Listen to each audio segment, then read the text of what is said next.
Salmo 19. Las obras y la palabra de Dios. Al músico principal. Salmo de David. Los cielos cuentan la gloria de Dios. Y el firmamento anuncia la obra de sus manos. Un día emite palabra a otro día. Y una noche a otra noche declara sabiduría. No hay lenguaje, ni palabras. Ni es oída su voz. Por toda la tierra salió su voz.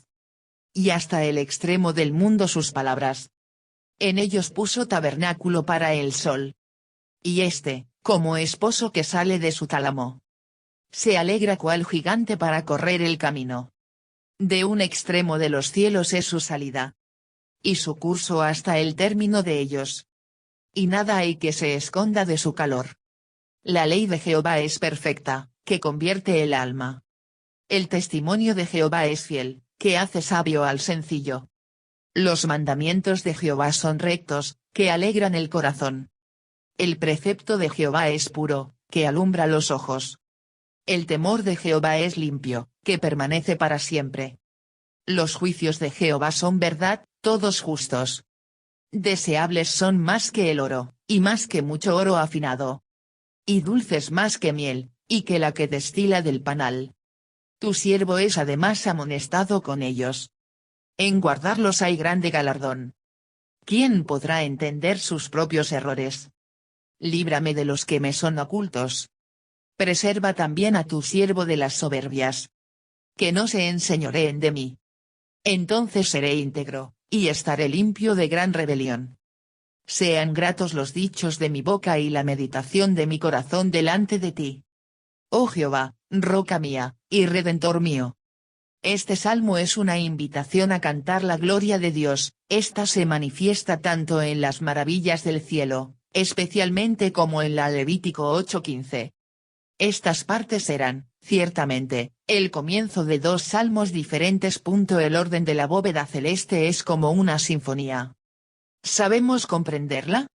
¿Nos unimos a las criaturas que no hablan en una alabanza a Dios, nuestro Creador? Percibimos también la melodía del mensaje evangélico. Romanos 10:18. La ley del Señor es más preciosa que el oro y más dulce que la miel, nos habla de Dios y nos invita a que nos sometamos a Él totalmente. El término redentor significó en su origen vengador. También significa salvador. Ponemos a continuación algunas líneas del libro de la imitación de Cristo, 3,1, que nos invitan a descubrir esas otras maravillas que Dios obra en nosotros. Signo de exclamación abierta. Feliz el alma que escucha al Señor que le habla en su interior, y que sabe recoger de sus labios la palabra de vida y de gozo. Signo de exclamación abierta. Felices los ojos que se cierran a los espectáculos exteriores, para estar más atentos a la visión interior. En estas cosas recógete, alma mía, cierra la puerta de tus sentidos, para que puedas oír lo que dice el Señor, tu Dios. El título nos habla tanto del autor y la audiencia de este salmo, al músico principal. Salmo de David.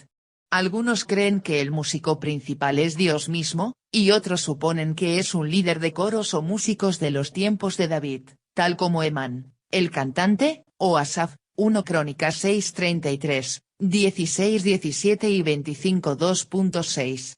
Este salmo refleja, más que ningún otro, la belleza y esplendor de la poesía hebrea encontrada en el Salterio. C.S. Lewis escribió: este es el más grande poema en el Salterio y una de las mejores líricas del mundo. Van Gemeren. A. El mensaje de los cielos. 1:4. Los cielos cuentan la gloria de Dios. Y el firmamento anuncia la obra de sus manos. Un día emite palabra a otro día. Y una noche a otra noche declara sabiduría. No hay lenguaje, ni palabras. Ni es oída su voz. Por toda la tierra salió su voz. Y hasta el extremo del mundo sus palabras. A. Los cielos cuentan la gloria de Dios. David miró a los cielos, no el cielo espiritual donde Dios está entronado, sino los cielos del cielo azul y el cielo de la noche, y claramente vio la gloria de Dios declarada. Y podía verlo en el cielo azul, con la gloria del sol y las nubes y la belleza de los amaneceres y atardeceres. Y podía ver el cielo de la noche, con el brillo de la luna, el asombro del cielo estrellado y la extensión de las nubilosas de las galaxias distantes. Y estos en su conjunto, con sus tamaños, su asombro, su grandeza, clamaban a David y a todos los que veían: el Dios que creó todo esto es glorioso, y es evidencia de su gloria. Punto centrado. Él es glorioso en su grandeza, al haber creado algo tan grande. Punto centrado. Él es glorioso en su ingeniería, al haber creado algo que se conjuga tan bien. Punto centrado. Él es glorioso en su arte, al haber creado algo tan hermoso. Punto centrado. Él es glorioso en su bondad y misericordia, al haber creado algo para que toda la humanidad pudiera ver. B. Y el firmamento anuncia la obra de sus manos. David repite la idea de la línea anterior. Firmamento es una manera poética de referirse al cielo, y muestra la obra de las manos de Dios. C. Un día emite palabra a otro día, y una noche a otra noche declara sabiduría. El cielo del día y el cielo de la noche nos hablan, y revelan el conocimiento sobre la gloria, sabiduría y grandeza creativa de Dios. Y emite palabra. Esto tiene una fuerte connotación en el texto hebreo que lo que aparece en español, ya que la ilustración es literalmente de una fuente de la cual brota de manera rebosante aguas dulces y refrescantes de revelación. Voice. Y declara sabiduría. La sabiduría está bien emparejada con la noche, ya que sin el cielo de la noche el hombre no hubiera conocido, hasta recientemente, nada más que un universo vacío. Kidner, si Dios no hubiera colocado las estrellas en el cielo de la noche, la oscuridad de la noche hubiera comunicado de una manera poderosa a toda la humanidad, tanto antigua como moderna: no hay nada ni nadie allá afuera. Y aunque todos los predicadores en la tierra callen, y cada boca humana deje de publicar la gloria de Dios, los cielos jamás dejarán de declarar y proclamar su majestad y gloria.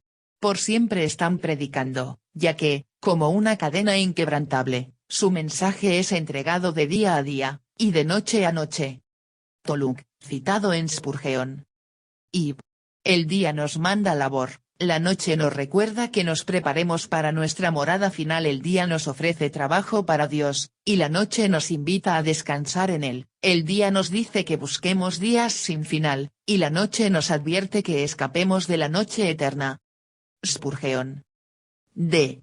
No hay lenguaje, ni palabras, ni es oída su voz. La gloria de Dios en el cielo visible es para que todos lo vean, es comunicada a toda la humanidad, sin importar su lenguaje. Es un mensaje ha salido por toda la tierra. Y el apóstol Pablo explicó esta idea en Romanos 1. Explicó que las cosas invisibles de él, su eterno poder y deidad, se hacen claramente visibles desde la creación del mundo, siendo entendidas por medio de las cosas hechas, de modo que no tienen excusa. Romanos 1:20. Pablo nos dijo esto debido a que este testimonio había salido por toda la creación. Todos los hombres no tienen excusa por rechazar a Dios, quien nos dio tan clara y hermosa evidencia de su poder y sabiduría. Y si un hombre viviera bajo el suelo, y conversara allí con las obras de arte y mecanismo, y luego si fuera sacado hacia la luz del día, y al ver las distintas glorias del cielo y la tierra, inmediatamente las pronunciaría como las obras de un ser al cual nosotros definimos como Dios. Aristóteles, citado en Spurgeon. Y para el científico que ha vivido por su fe en el poder de la razón, la historia termina como un mal sueño. Ha escalado las montañas de la ignorancia, está a punto de conquistar el pico más alto, mientras se jala sobre la roca, es saludado por una banda de teólogos que han estado sentados allí por siglos. Robert Jastrow, citado en Voice. 2. 4b6, el mensaje de los cielos es fuerte y glorioso. En ellos puso tabernáculo para el sol. Y este, como esposo que sale de su tálamo, se alegra cual gigante para correr el camino. De un extremo de los cielos es su salida, y su curso hasta el término de ellos. Y nada hay que se esconda de su calor. En ellos puso tabernáculo para el sol. David poéticamente describió el cielo de la hora de la noche como un lugar de morada, una tienda, un tabernáculo para el sol. El sol sale de su tienda cada día para cruzar los cielos, y regresa a su tabernáculo en la noche. Y Dios le ha asignado su lugar para ocupar y su curso por correr, todo el cielo es una simple tienda y pista. Kidner. B. Y como esposo que sale de su tálamo, se alegra cual gigante para correr el camino, el sol recorre su camino a través del cielo con fuerza y alegría, como un hombre en su flor de la vida, o un atleta que corre la carrera. Y todos estarían de acuerdo que el Salmo, que si se asoma a la mitología, la repudia. El sol puede ser como un esposo o un atleta, de hecho no es más que una parte gloriosa de la obra de la mano de Dios. Kidner. C. De un extremo de los cielos es su salida. Nada hay que se esconda de su calor, el sol cubre todo el cielo, y su fuerza se extiende por todas partes. Es un maravilloso ejemplo de la gloria de Dios declarada en los cielos. B. El mensaje de la palabra de Dios. 1. 7-9. El carácter glorioso de la palabra de Dios, descrito de 7 maneras. La ley de Jehová es perfecta, que convierte el alma. El testimonio de Jehová es fiel, que hace sabio al sencillo. Los mandamientos de Jehová son rectos, que alegran el corazón. El precepto de Jehová es puro, que alumbra los ojos. El temor de Jehová es limpio, que permanece para siempre. Los juicios de Jehová son verdad, todos justos. A. La ley de Jehová. Aquí David cambió abruptamente de alabar a Dios, quien se revela a sí mismo en la creación, a alabar al mismo Dios por revelarse a sí mismo en su palabra. Es como si David dijera, la creación nos habla mucho de Dios, pero su palabra nos dice mucho más. Y 2 cosas, de acuerdo con Kant, llena la mente con cualquier nueva y creciente admiración y maravilla. Los cielos estrellados arriba y la ley moral dentro de sí. El Salmo trasciende el segundo de estos temas, al ver la ley divina revelada. Kidner. Y una razón por la cual la palabra es mayor revelación que la creación es que nos dice mucho más de Dios. Le revela como el Dios del pacto de amor, de la manera que es reflejado en la estructura de este salmo. En Salmo 19 2.16, Dios es mencionado como la palabra más genérica para Dios en el lenguaje hebreo, aún más genérico que la que comúnmente se utilizaba, Elohim. Pero aquí, en el Salmo 119 2.79, Dios es mencionado como Yahvé Jehová, el Dios del pacto de amor y fidelidad para su pueblo. Y es sabio aquel que lee tanto el libro del mundo como el libro de la palabra, como 2 volúmenes de la misma obra, y siente en cuanto a ello que, mi padre escribió los 2. Spurgeon. Y David luego explica 7 declaraciones gloriosas sobre la palabra de Dios, qué maravilloso y efectivo es. Como es común en otros lugares, especialmente al gran Salmo 119, David utiliza una variedad de expresiones para referirse a la palabra de Dios, ley, testimonio, mandamientos, precepto, temor, juicios. Es mejor el ver estos como términos poéticos que describen la revelación escrita de Dios en general, en lugar de algún tipo específico de revelación, tales como solamente las leyes dadas en la ley de Moisés. B. La ley de Jehová es perfecta, que convierte el alma, la palabra de Dios es perfecta. Nos da todas las cosas que pertenecen a la vida y a la piedad, 2 Pedro 1 2.3. Aunque no nos da todo el conocimiento que nos da es verdadero y perfecto. Al entenderse en su contexto literario, la palabra de Dios jamás está errada en la ciencia o historia o el entendimiento de lo divino o la naturaleza humana. Y parte de la perfección de la palabra de Dios es que es efectiva, hace la obra que convierte el alma. Hay poder en la lectura, y el escuchar y estudiar la palabra de Dios, el cual va más allá del beneficio intelectual, en realidad cambia para lo mejor, convierte el alma. Y la palabra hebrea traducida a convierte quizás sea mejor entendida como revivir, esto es, traer nueva vida al alma. Primero, la palabra de Dios revive. Su cualidad de restauración da sanidad a toda la persona, al asegurarle perdón y purificación, y al dar vida a los piadosos. Van Gemeren. C. El testimonio de Jehová es fiel, que hace sabio al sencillo, la palabra de Dios es fiel, al ser confiable y certera. Como el salmista escribiera en el Salmo 119 2.89, para siempre, oh Jehová, permanece tu palabra en los cielos. Y fiel, por su forma pasiva, no solamente significa que es firme, sino que es confirmada verificada en Génesis 42 2.20. Kidner. Y, ya que es fiel y seguro, hace la obra de hacer sabio al sencillo. Muchas personas con una sencilla educación o crianza tienen una tremenda sabiduría hacia la vida y piedad debido a que estudian y confían en la fiel palabra del Señor. D. Los mandamientos de Jehová son rectos, que alegran el corazón, la palabra de Dios y los mandamientos contenidos en ellos son rectos. Son moralmente rectos, son por práctica rectos, y universalmente son rectos. Son rectos porque son la revelación de un Dios que es santo, verdadero, y siempre recto. Y son rectos, el hacer recto, suave, correcto, bien, opuesto con torcido, en la mente o conducta, mostrando lo que el hombre debe ser, tanto dentro como fuera. Clarke. Y aquel que conoce la palabra de Dios y al Dios de la palabra se regocija en esto. Encuentran gozo, un verdadero placer en la verdad de Dios y el compañerismo con Dios revelado en su palabra. El precepto de Jehová es puro, que alumbra los ojos, ya que la palabra de Dios viene de un Dios que en sí mismo es puro y santo, es en sí misma pura. Un Dios puro no puede comunicarse de otra manera. Nunca debemos de preocuparnos sobre la palabra de Dios en que conducirá a las personas hacia el pecado o la impureza. Si esto parece haber sucedido, es evidencia de que las escrituras han sido torcidas. 2 Pedro 3:16. Y esta palabra pura alumbrará los ojos.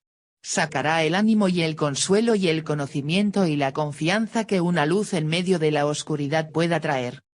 El temor de Jehová es limpio, que permanece para siempre, la palabra de Dios es limpia, y por lo tanto permanece para siempre. Nunca se desvanecerá o corroerá, disminuyendo debido a la impureza. Es limpio y limpia. Y aquí David llamó a la palabra de Dios el temor de Jehová. Está profundamente conectado con el asombro y la majestad de Dios mismo. Aquel que lee y escucha y estudia la palabra de Dios, encontrándose con él en su palabra, tendrá una apropiada apreciación del asombro y majestad de Dios. El temor de Jehová. Los juicios de Jehová son verdad, todos justos. David resumió esta hermosa cadena de 7 perlas, cada cual describiendo algún aspecto de la palabra de Dios. Aquí declaró que las palabras de Dios son verdad, todos justos, no hay nada falso o injusto en su palabra. Y no hay algún aspecto aplicado a esta declaración como en los 6 anteriores. Para David era suficiente simplemente el decir, verdad, todos justos. Quizás David asumió que seríamos sabios y lógicos para aplicarlos a nosotros mismos, por lo tanto léelo, estúdialo, medítalo, ámalo, vívelo. Y recuerda que el rey David escribió esto con solo una fracción de lo que nosotros tenemos hoy como la palabra de Dios, y por la mayoría de los registros su porción no era tan gloriosa como la completa revelación de Dios. David tendría los primeros 5 libros de Moisés, Génesis a Deuteronomio, Josué, Jueces, unos pocos salmos, y quizás Job y Ruth. Podemos imaginar lo que el rey David escribiría sobre Isaías u Oseas, o todo el Salterio, mucho menos alguno de los libros del Nuevo Testamento. Podemos decir con confianza que la palabra de Dios es más gloriosa de lo que el rey David conocía. 2. 10:11, el gran valor de la palabra de Dios. Deseables son más que el oro, y más que mucho oro afinado. Y dulces más que miel, y que la que destila del panal. Tu siervo es además amonestado con ellos. En guardarlos hay grande galardón. Deseables son más que el oro. El rey David insistió que el valor de la palabra de Dios, su revelación escrita para el hombre, era más valiosa y deseable que el mismo oro. David no quería ninguna cantidad de dinero o riqueza para mandar su atención y afecto más que la palabra de Dios. Y el rey David era un hombre inmensamente rico, pero rara vez es conocido por sus riquezas. Es más conocido por su gran corazón hacia Dios. Su hijo Salomón fue aún más rico que David, y fue conocido por sus riquezas, pero no tanto por su corazón para con Dios y su amor hacia la palabra de Dios. Y, si no fuera suficiente el decir que la palabra de Dios debía ser más deseable que el oro, el rey David amplificó dicho punto al decir, más que mucho oro afinado. Y esto es estrictamente cierto, pero, ¿quién lo cree? Para la mayoría de los hombres el oro es preferido en lugar de Dios y sus juicios, y cambiarán cualquier porción celestial por oro y plata. Claro que B. Y dulces más que miel, y que la que destila del panal. Para el rey David, la palabra de Dios no solamente era tenida en más estima que los bienes materiales, era mayor que las experiencias sensoriales. La miel es dulce y placentera para comer, pero la palabra de Dios es aún más dulce. Tu siervo es además amonestado con ellos, en guardarlos hay grande galardón. David aquí dio dos razones del por qué Dios era mayor que cualquier bien material o placer sensorial. Y la palabra de Dios da instrucción advertencia que la riqueza o los placeres no dan, amonestado. Punto centrado. La amonestación es necesaria para pecados a los cuales somos susceptibles. Punto centrado. La amonestación es necesaria para los peligros que no podemos ver. Punto centrado. La amonestación es necesaria para los peligros que no apreciamos. Punto centrado. La amonestación es necesaria para los peligros que están muy distantes en el futuro. Punto centrado. La amonestación es a menudo rechazada.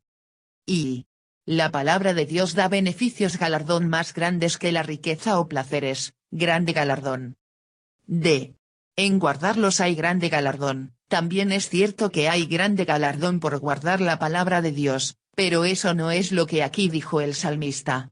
Aquí David nota el galardón en guardarlos.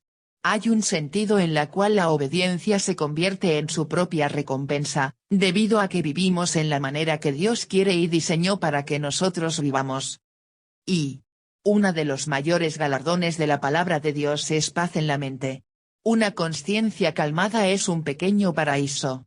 Un mártir fue sujetado en la estaca, y el alguacil que estaba por ejecutarlo expresó su tristeza de que aún perseveraba en sus opiniones, y le obligó a poner fuego en la hoguera. El mártir contestó, no te turbes, ya que yo no estoy turbado. Ven y pon tu mano en mi corazón, y ve si no late quietamente. Su petición fue contestada, y halló que estaba quieto, calma. Ahora, dijo él, pon tu mano en tu propio corazón, y mira si no estás más agitado que yo, y luego ve por tu camino, y, en lugar de tener lástima de mí, ten lástima de ti mismo. Spurgeon. 3. 12-13. El deseo por purificación interior. ¿Quién podrá entender sus propios errores? Líbrame de los que me son ocultos. Preserva también a tu siervo de las soberbias. Que no se enseñoreen de mí. Entonces seré íntegro, y estaré limpio de gran rebelión. A. ¿Quién podrá entender sus propios errores? En el versículo anterior David reflexionó en las amonestaciones que halló en la palabra de Dios, y en el gran galardón que encontró en obedecer la palabra de Dios. Esto le hizo reflexionar en los tiempos y caminos que ignoró sobre las amonestaciones y no guardar la palabra. Y, al preguntar, ¿quién podrá entender sus propios errores? David entendió que él ignoró y desobedeció la palabra de Dios aún más de lo que estaba consciente. Lo que sabía era suficiente para preocuparle, sus propios errores delante de Dios eran peores. Y, de manera notable, el hecho de que nosotros no entendemos nuestros errores no nos excusan de ellos. Todavía debemos rendir cuentas por tales errores y faltas delante de Dios, y debemos confiar en su expiación para limpiarnos de nuestros errores que aún son ocultos. B. Líbrame de los que me son ocultos. Al saber que no podía conocer cuántos errores tenía delante de Dios, el rey David sabiamente oró esta oración. Él necesitaba ser librado aún de los pecados y faltas que eran secreto para él. Y deseamos la pureza interna de corazón. Pero esto es peculiarmente la prerrogativa de Dios. Es su obra el limpiar los pensamientos de nuestros corazones por la inspiración de su Espíritu Santo. Líbrame. Meyer. Y los que me son ocultos, de aquellos que omití y he olvidado, de aquellos que no me he arrepentido, de aquellos que han sido cometidos en mi corazón, pero no han sido sacados para actuar en mi vida, por aquellos que he cometido sin saber que eran pecados, pecados de ignorancia, y de aquellos que he cometido en privado, de los cuales me avergonzaría y estaría confundido si se harían públicos. Clarke. C. Preserva también a tu siervo de las soberbias. David añadió esto porque sabía que su problema era mayor que los ocultos y errores desconocidos. Sin la ayuda de Dios, por la cual él oró, él también fue perfectamente capaz de cometer pecados de soberbias, pecados hechos con soberbia y de una manera abierta. Y cosas que hacen que los pecados sean soberbios.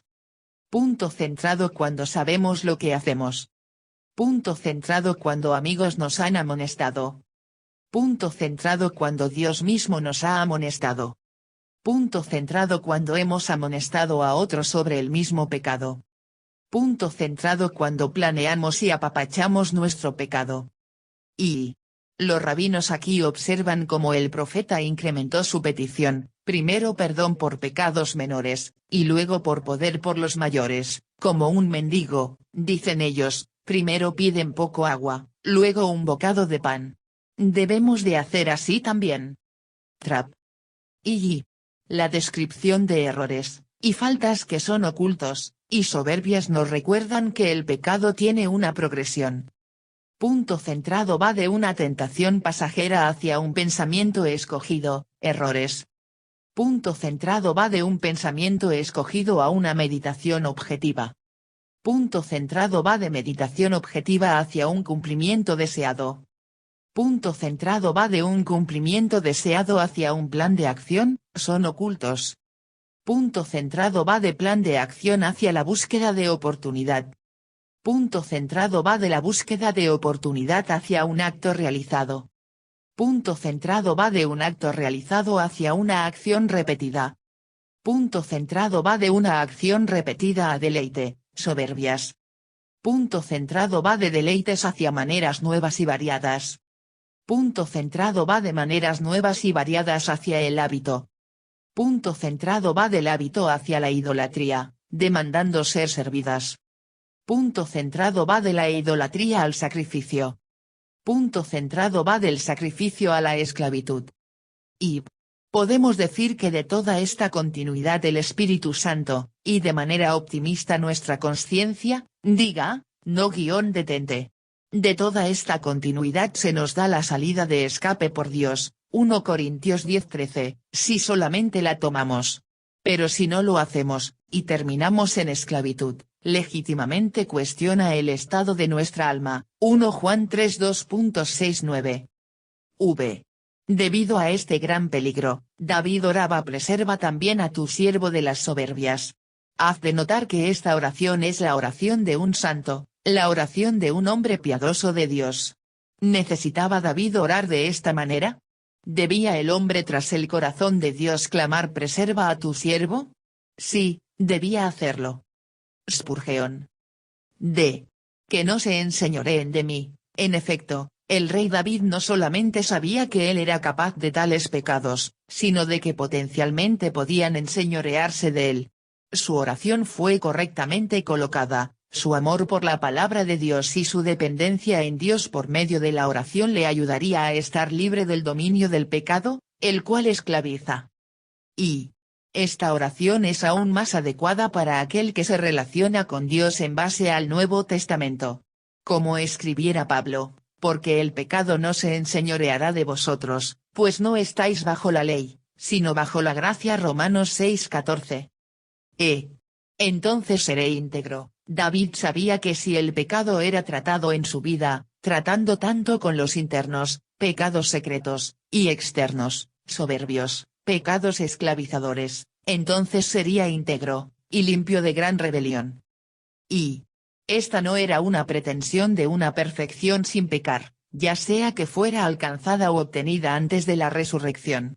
David sabía bien que él debía de ser limpiado, y confiar en el sacrificio perfecto de Dios, prefigurado por los sacrificios animales que practicaba en el sistema de Moisés. David entendió la inocencia e irreprochabilidad en un humano, en un nivel relativo y no en un sentido absoluto, de acuerdo a la medida divina. 4. 14. Una oración por rendición y pureza. Sean gratos los dichos de mi boca, y la meditación de mi corazón delante de ti. Oh Jehová, roca mía, y redentor mío. Sean gratos los dichos de mi boca y la meditación de mi corazón delante de ti. David cerró este glorioso salmo con una humilde rendición de su boca y corazón hacia Dios. Él sabía que la verdadera piedad no solamente era un asunto de lo que un hombre hacía, sino también de lo que decía y pensaba en su corazón. Y esta no era una proclamación orgullosa que sabía que era inocente y sin culpa, era una petición para que fuera hecha por el poder transformador de Dios. Y sean gratos delante de ti. El salmo termina, no en la nota de evitar el pecado, sino en la de ofrecer de nuevo a Dios la respuesta apropiada de la mente hacia sus propias palabras, como un sacrificio puro, Oseas 14 2.2. Esta es la implicación probable de sean gratos, un término hallado a menudo en contextos de sacrificio. Kidner. B. Oh Jehová, roca mía, y redentor mío. El rey David miró hacia el Señor Dios, el cual era su fuerza y redención. Él sabía que necesitaba a un redentor, y que la fidelidad de Dios le rescataría. Y fortaleza también puede ser traducida a roca. La fuerza de Dios es como una poderosa roca, la cual nos rescata y nos da una posición estable. Y redentor es aquella gran palabra hebrea Goel, el pariente redentor. Era el Goel quien compraba a su pariente de la esclavitud, que lo rescataba de la bancarrota y de la pérdida total. El rey David miró hacia Dios mismo como su pariente redentor. Y si nuestra roca no fuera nuestro redentor, estaríamos sin esperanza. Si nuestro redentor no fuera nuestra roca, aún podríamos tener temor. Es bueno el nunca olvidar ambas interpretaciones de estas dos revelaciones de Dios. Morgan. Y este salmo ha llevado un glorioso curso. Empieza reconociendo la gloria de Dios en la creación, luego la gloria de su revelación escrita. Sigue con este gran Dios y sus grandes obras, reconociendo David que era pequeño y pecaminoso. Pero este gran Dios también sería la roca y redentor de David mientras ponía su confianza en él. El glorioso Dios de la creación y revelación también fue el glorioso Dios de la relación personal y redención de su pueblo. El rey David sabía esto, también debemos nosotros de saberlo.